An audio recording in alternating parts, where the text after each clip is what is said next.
Ngayong araw pala mga madi, ito na yung pinakamatagal kong hinihintay at inaasam-asam. Sa wakas nakagala na rin dito sa Crocodile Park kasama ang mga chikiting namin. Kita nyo naman, habang nakasakay kami, sobrang excited nila at ilang minuto nakarating na rin kami sa aming pupuntahan. Pagkarating namin, napakagandang mga tanawin, kaya hindi ko napapalampasin at agad kong pinuntahan ang cashier. Nang nakita ko yung nakapaskil, parang gusto kong umuwi na lang.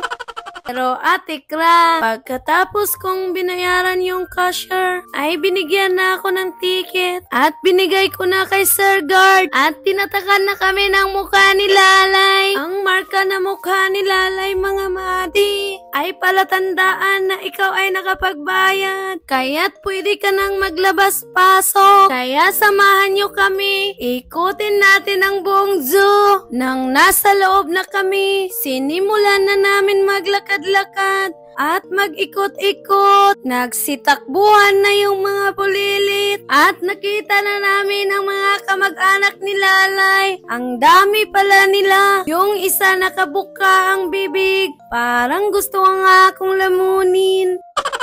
Nang nakita nila ang pagong, agad naman nilang hinawakan dahil nga ang cute at napakaliit lang at agad ko naman kinuhanan ng larawan. May unggoy rin akong nakita. Mayroon din kamukha ng daga pero di ko alam ang pangalan. Hanggang sa nakarating kami sa Yellow Snake at syempre sa buhaya kung saan pwedeng magpa-picture at di na rin nakatiis. Nakahawak rin ako. Di pa nga namin nalibot ang buong zoo. Ayan, tinamad na ang mga bulilit namin. Kaya nagpahinga muna kami. Pagkatapos ng pahinga, pumunta na naman kami rito at may nakita kaming iba't ibang mga ibon at napakaganda. Hanggang sa nakita na namin ang malaking gorilla. Para sulit yung gala namin, ay binidyoan na namin lahat ng nakikita naming mga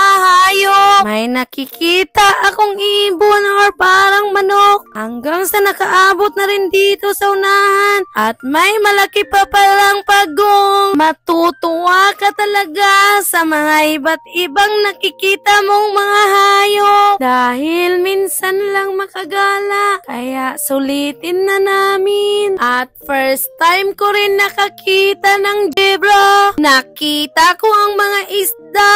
Nakalimutan ko pala magdala ng pamingwit.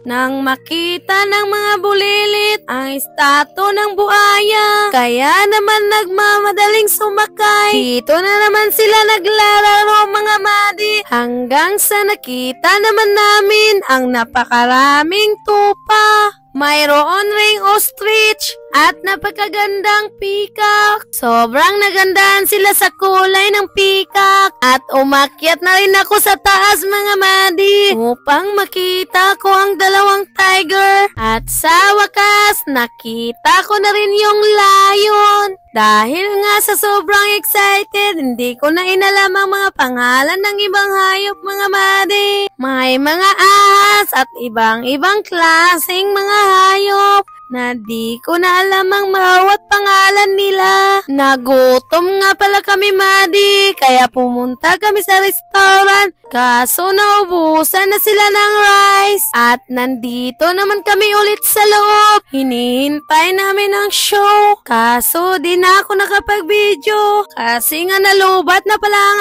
aking cellphone. Sayang naman yung bawat sorpresa nila sa kanilang show. Hindi ko tuloy maipakita sa inyo mga madi. Hanggang dito na lang ang aking video. Hanggang sa muli. Bye!